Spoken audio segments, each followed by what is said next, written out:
Oke, halo teman-teman semuanya. Perkenalkan, nama saya Denny Pamungkas, NIM 51 2019 036, Prodi Agroteknologi, Universitas Kristen Satya Wacana. Di sini saya akan mempresentasikan hasil kerja saya tentang verb, noun, dan adjektif sebagai syarat kelulusan TOEFL Inggris yang diambil oleh Budina Banjarnahor. Oke, langsung saja ke materinya. Yang pertama ada pengertian verb. Verb merupakan kata kerja, kata yang mendeskripsikan aksi, tindakan, kondisi, atau pengalaman sesuatu. Verb merupakan bagian terpenting dan selalu muncul dalam setiap kalimat. Ada dua tipe kata kerja dalam bahasa Inggris, yaitu regular dan irregular. Regular verb merupakan kata kerja bahasa Inggris yang mengalami perubahan secara teratur. Perubahan kata kerja reguler dari verb 1 menjadi verb 2 dan verb 3 adalah dengan menambahkan akhiran id atau it. Jadi perubahan kata kerja ini simple, hanya ditambah akhiran id atau d. Contoh verb reguler di sini semisal close, verb 2-nya atau simple past-nya jadi closed, verb 3 atau past participle-nya menjadi closed atau tutup. Jump, verb 2-nya menjadi jumped, dan verb 3 menjadi jumped, melompat. Kata kerja dasarnya play, verb 2 menjadi played, dan verb 3 tetap played atau bermain. Kata kerja dasar create, verb 2 menjadi created, verb 3 menjadi created. Kata kerja dasar studi, verb 2-nya menjadi studied, dan verb 3 tetap menjadi studied atau belajar.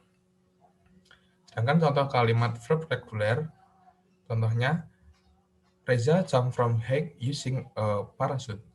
Artinya, Reza melompat dari ketinggian menggunakan parasut.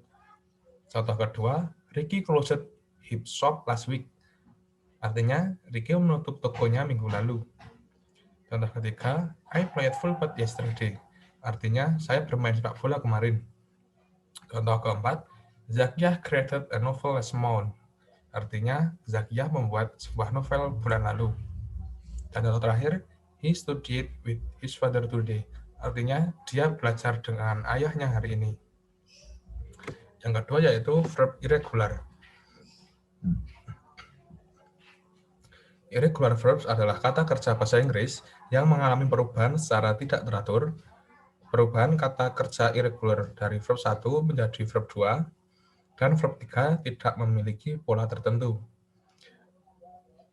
Ada kata kerja yang berubah setelah mendapat akhiran, perubahan huruf tertentu, perubahan urutan ejaan, perubahan kata kerja secara total, bahkan ada juga kata kerja yang tak mengalami perubahan sama sekali.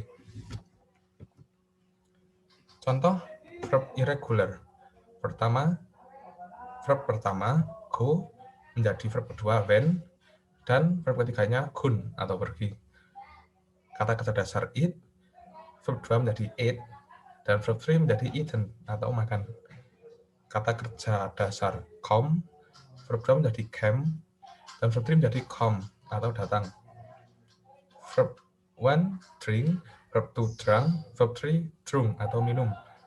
Verb 1, make, verb 2, made, verb 3, made, atau membuat. Contoh kalimat verb irregular. Contoh pertama, I went to Bali tonight. Artinya, saya pergi ke Bali malam ini. Contoh kedua, meatball was eaten by Haris yesterday. Bakso dimakan oleh Haris kemarin. Contoh ketiga, he is not come to school today. Artinya, dia tidak berangkat sekolah hari ini. Contoh keempat, my mother can make a delicious cake. Artinya, ibuku bisa membuat kue enak. Dan contoh terakhir, will you come to her party? Artinya, apakah kamu datang ke pestanya? Selanjutnya, verb pertama biasanya digunakan dalam kalimat simple past tense, simple future tense, dan kalimat perintah. Sedangkan verb kedua hanya digunakan untuk membuat contoh kalimat simple past tense. Verb ketiga biasanya digunakan dalam kalimat present perfect, past perfect, dan kalimat pasif. Dan verb ing digunakan untuk membuat contoh kalimat continuous, yaitu past continuous, present continuous, future continuous, present perfect continuous, past perfect continuous, dan future perfect continuous. Selanjutnya, contoh kalimat verb 1, 2, verb 3, dan verb ing. Pertama, did you eat my food? Apakah kamu makan makananku? Itu termasuk dalam verb pertama. We have played the since morning. Mereka sudah bermain di sana sejak pagi. Verb 2. Have you eaten this morning? Apakah kamu sudah makan pagi ini? Termasuk dalam verb 3. Are they fishing today? Apakah mereka memancing hari ini? Termasuk dalam verb ing. Oke, selanjutnya kita di sini akan menjelaskan tentang noun atau kata benda. Noun sendiri adalah kata yang digunakan untuk menamai atau menyebut orang, benda, tempat, dan ide. Dengan kata lain, kata ini merujuk pada benda fisik dan konsep abstrak. Noun dapat dicontohkan dengan kata-kata seperti di bawah ini. Yang pertama, benda fisik seperti table, house, spoon, floor, water, and wine. Dan contoh kedua dengan konsep abstrak, theme, idea, opinion, act, difficulty. Dari contoh di atas dapat dilihat bahwa noun tidak hanya merujuk benda fisik, tetapi juga konsep abstrak yang ada di dunia ini. Selanjutnya, tentang fungsi noun. Yang pertama, fungsi subjek. Life is wonderful. Artinya, hidup itu indah. Di sini bisa kita lihat life sebagai subjek di sini. Contoh kedua, objek. The author has published his new book. Artinya, penulis telah menerbitkan buku barunya.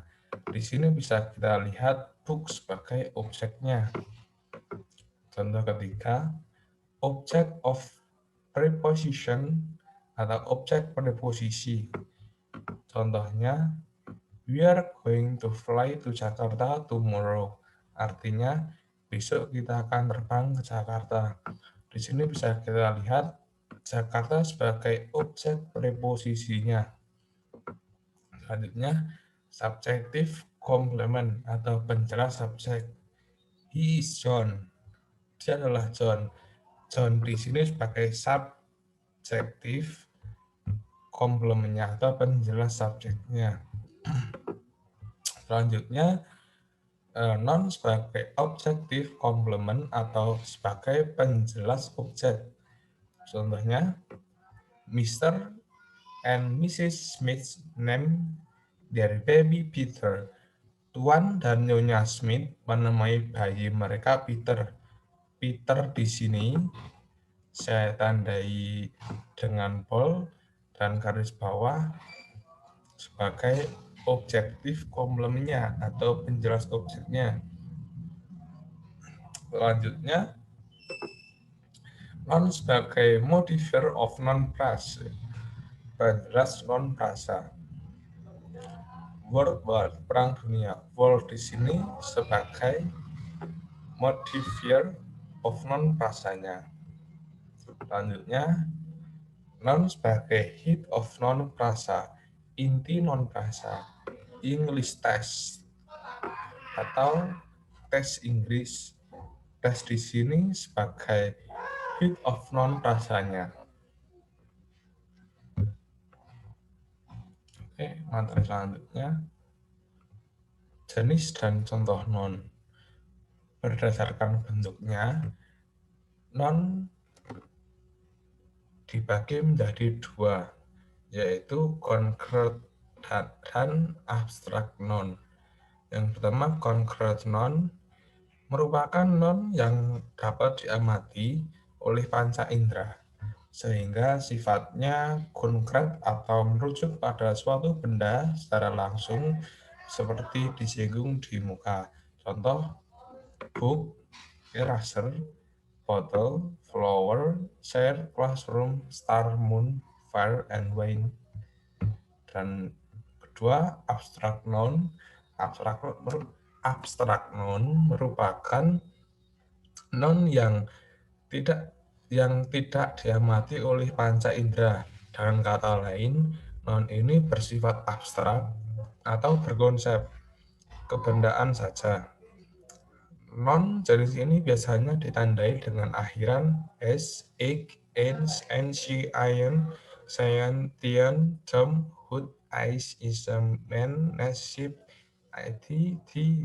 Contohnya happiness, emergency, freedom, communism, motivation, affection, idea, love, spirit. Baik, lanjut ke materi selanjutnya. Di sini kita masuk ke dalam countable dan uncountable nouns. Berdasarkan bisa tidaknya dihitung, noun dikelompokkan menjadi dua, yaitu yang pertama countable noun. Countable noun sendiri adalah noun yang dapat dihitung. Ciri-ciri dari noun ini adalah dapat diikuti oleh hitungan 1, 2, 3, 4, 5, dan seterusnya. Contoh yang kedua, dapat diikuti oleh artikel A dan N dalam bentuk tunggal.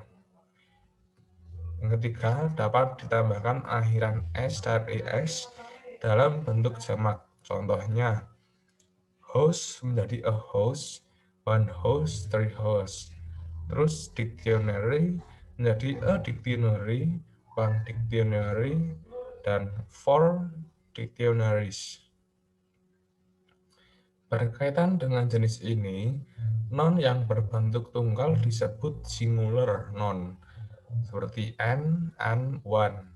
Dan noun yang berbentuk jamak disebut plural noun, ditambahkan dengan s dan es. Selain itu, perlu dicatat bahwa terdapat noun yang mempunyai bentuk tidak beraturan ketika berbentuk jamak. Mereka tidak ditambah S atau ES, melainkan memiliki bentuknya sendiri. Selanjutnya, kita masuk ke dalam uncountable noun, merupakan noun yang tidak dapat dihitung. Adapun ciri-cirinya berkebalikan dari countable noun, yaitu yang pertama, tidak dapat diikuti oleh hitungan 1, 2, 3, 4, 5, dan seterusnya. Yang kedua, tidak dapat diikuti oleh artikel A dan N, tidak ada bentuk tunggalnya. Terus yang ketiga, tidak dapat ditambah S dan ES, tidak ada bentuk jamaknya. Contohnya, milk tidak bisa menjadi a milk, one milk, two milk, itu tidak masuk. Terus cheese, a cheese, one cheese, two cheese tidak masuk. Uncountable noun sebenarnya memungkinkan untuk dihitung, namun yang dihitung bukanlah zat atau substansinya, melainkan takaran atau wadahnya. Contohnya, make a glass of milk, two glass of milk. Terus kata keduanya, cheese menjadi a block of cheese, two blocks of cheese. Selanjutnya, common and proper nouns. Pembagian noun ke dalam common and proper noun merujuk pada apakah suatu noun itu termasuk dalam nama spesifik atau bukan atau umum. Yang pertama, common noun merupakan noun yang mengacu pada hal-hal yang masih umum, sehingga penulisannya tidak menggunakan huruf kapital, kecuali mengawali sebuah kalimat atau judul. Contoh, person, city, country, mount, restoran, park, hal, dan pun. Terus kedua, proper noun merupakan hiponim dari common noun, sehingga jawabannya lebih spesifik daripada common noun itu sendiri. Jenis noun ini biasa dikenali dalam bentuk nama satu hal seperti orang, benda, tempat, dan sebagainya. Pada umumnya, penulisannya mengharuskan huruf kapital, kecuali huruf kecil telah ditetapkan sebagai bagian dari nama tersebut. Contohnya seperti John, Semarang, Indonesia, Juli, Bernan, Steakhouse, Greenwich Park, dan iPhone. Selanjutnya kita masuk ke dalam collective nouns, merupakan noun yang menunjukkan adanya suatu gabungan, baik itu orang, tempat, ataupun benda. Collective noun merupakan noun yang menunjukkan adanya suatu gabungan, baik orang, tempat, ataupun benda. Contohnya seperti collective noun yang dapat disamakan. Seperti contoh pertama, a pair of sandal, artinya sepasang sendal. Terus, two pair of sandal, dua pasang sendal. Terus selanjutnya, kita masuk ke materi adjektif. Adjektif itu sendiri merupakan kata sifat yang berfungsi untuk menjelaskan, menggambarkan, atau membatasi kata ganti atau pronoun, atau kata benda non yang masih general. Pemakaian adjektif dapat dicontohkan dengan frasa di bawah ini. Seperti car itu umum, black car itu spesifik, fancy black car lebih spesifik, the fancy black car sports car sangat spesifik. Ketika seseorang menyebut car, kita belum tahu seperti apa mobil yang dimaksud karena masih terlalu umum. Namun dengan menambahkan adjektif seperti fancy, black, dan sport, mobil menjadi spesifik dan mudah dikenali. Dalam hal ini, semakin banyak adjektif yang disematkan, semakin spesifik noun yang dimaksud. Adjektif dipakai untuk memberikan batasan terhadap noun atau pronoun yang masih umum.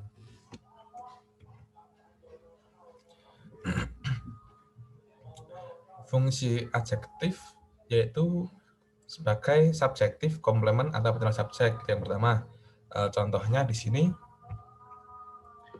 his idea is brilliant. Artinya idenya brilian. Di sini brilian menjadi subjektif, komplement, atau penjelas subjeknya. Terus adjektif sebagai objektif, komplement, atau penjelas objek. Contoh di sini, let's make it possible. Mari kita membuatnya mungkin. Possible di sini menjadikan objektif, komplement, atau penjelas objeknya dalam adjektif.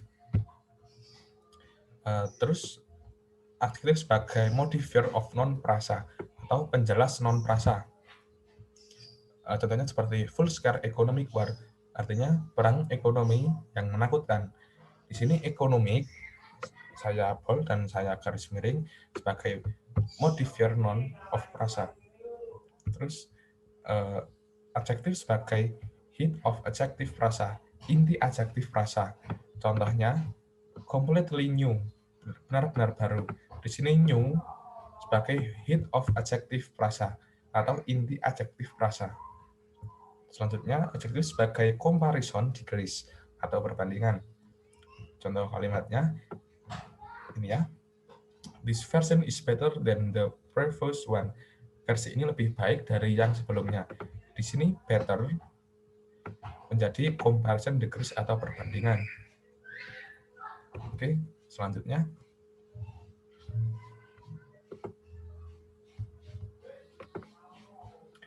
Jenis dan contoh adjektif. Berikut ini merupakan jenis dan contoh adjektif dalam bahasa Inggris. Itu yang pertama ada descriptive nouns, descriptive adjective. Merupakan adjektif yang menggambarkan atau menjelaskan keadaan noun atau pronoun yang meliputi ukuran, bentuk, warna, bau, rasa, atau pronoun yang meliputi ukuran, bentuk, warna, bau, rasa, dan sebagainya. Salah satu contohnya yaitu size. Di sini terdapat kalimat here small round pink face. Wajah merah muda bulat kecilnya. Di sini small menunjukkan deskriptif noun-nya, ukuran. Selanjutnya limiting adjective. Limiting adjective merupakan adjektif yang mempersempit atau membatasi noun atau pronoun tanpa memberikan informasi mengenai keadaan, jenis, dan sebagainya. Limiting adjective dikelompokkan menjadi 8 bagian, yaitu yang pertama, possessive adjective. Possessive adjective merupakan adjektif kepemilikan yang harus diikuti oleh noun, seperti my, jadi my pleasure. Terus kedua, possessive proper adjective merupakan kepemilikan yang menggunakan noun sebagai adjektifnya. Untuk menunjukkan kepemilikan, tambahkan apostrophe dan s pada singular noun atau kata benda tunggalnya. Contoh, the girl's book is on the table. Di sini girl-nya tambahi apostrophe dan tambahkan s. Terus yang ketiga ada demonstrative adjective. Demonstrative adjective merupakan kata tunjuk yang diikuti oleh noun. Contoh, those people helped me yesterday. Di sini those people-nya menjadi demonstrative adjektifnya. Yang keempat, ada artikel adjektif. Artikel adjektif merupakan kata sandang yang diletakkan di depan noun. Contohnya, I saw a boy in the street. Artinya, tidak tahu anak laki-laki yang mana yang dimaksud. Di sini a boy-nya kita tidak tahu anak laki-laki mana yang dimaksud. Itu termasuk dalam artikel adjektif. Terus yang kelima, ada exclamatory adjective. Exclamatory adjective merupakan adjektif yang digunakan dalam berseru. Contohnya, what a lucky girl she is. Betapa beruntungnya dia. Di sini she-nya merujuk pada exclamatory adjektifnya. Selanjutnya ada interrogative adjective. Interrogative adjective merupakan adjektif yang digunakan untuk bertanya. Contohnya, does he live in? Terus ditambahkan dengan tanda tanya karena terus dalam interrogatif. Terus selanjutnya, nomor 7 ada numeral adjective. Numeral adjective adalah bilangan atau hitungan yang difungsikan sebagai adjektif. Contoh pertama, cardinal number, contohnya 1 year, 2 year, 3 years. 1 person, 2 people, 6 people. Yang kedua ada ordinal number, contohnya the first line, itu bisa dikatakan line pertama. Terus the fifth edition, edisi pertama. The seventh picture, picture ketujuh. Multiplication, contohnya a pair of sandal, 2 dozen roses. Terus yang kedelapan ada adjective of indefinite quantity. Indefinite quantity adalah jumlah tak jelas yang difungsikan sebagai adjektif. Contohnya, there was little time. Di sini little time-nya masuk ke dalam adjective of indefinite quantity-nya. Hampir tidak ada batasan waktu untuk berkonsultasi. Few towns have such splendid trees. Jarang sekali ada atau sedikit sekali kota yang memiliki pohon-pohon rindang. Few dan few ini dan little di sini menunjukkan kelangkaan atau ketiadaan dan hampir mempunyai arti negatif. Few lebih sedikit daripada a few dan little lebih sedikit daripada a little. Slide selanjutnya,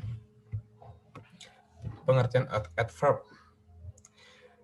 Adverb merupakan kata keterangan, adalah kata yang digunakan untuk menjelaskan adjektif, adverb, verb, dan sentences. Contohnya, she is extremely strange. Dia sangat aneh. Extremely, adverb, menjelaskan strength. Strength di sini adalah adjektif, membentuk frasa sangat aneh. Atau she is extremely strange. Terus, yang kedua ada fortunately, he is rich. Untungnya dia kaya. Fortunately di sini masuk dalam adverb menjelaskan kalimat he is rich, dan he is rich di sini adalah masuk dalam sentence.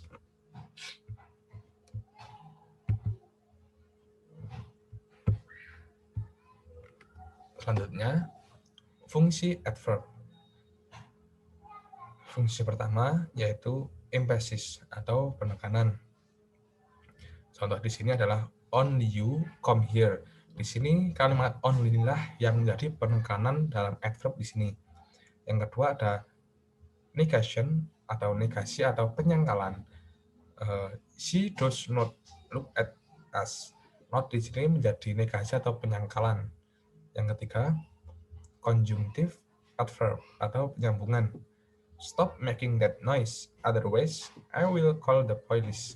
Di sini otherwise-nya menjadi penyambungan dari kalimat ini. Selanjutnya, jenis dan contoh adverb. Pertama, adverb of place and direction. Adverb of place and direction merupakan adverb yang menyatakan tempat dan arah di mana suatu hal dilakukan atau berada. Contoh, a very smart girl is sitting there. Di sini there ini menyatakan tempat. Terus dalam adverb of place of direction. Yang kedua ada adverb of manner. Adverb of manner merupakan adverb yang menunjukkan cara bagaimana suatu hal itu dilakukan. Contohnya, we must study hard. Di sini hard termasuk dalam adverb of manner atau menunjukkan cara bagaimana suatu hal dilakukan. Terus yang ketiga ada adverb of degree. Adverb of degree merupakan adverb yang menunjukkan makna, tingkatan, atau intensitas, seberapa kuat, lemah, sering, besar, dan sebagainya sesuatu itu. Contohnya, the tool is highly useful. Di sini highly useful-nya menjadi adverb of degree karena menunjukkan tingkatan atau intensitas, seberapa kuat, lemah, sering, besar, dan sebagainya. Selanjutnya ada adverb of time. Adverb of time merupakan adverb yang menunjukkan waktu, kapan suatu kejadian terjadi. Contohnya, I am studying English grammar now. Di sini now menunjukkan suatu kejadian yang terjadi. Now atau sekarang.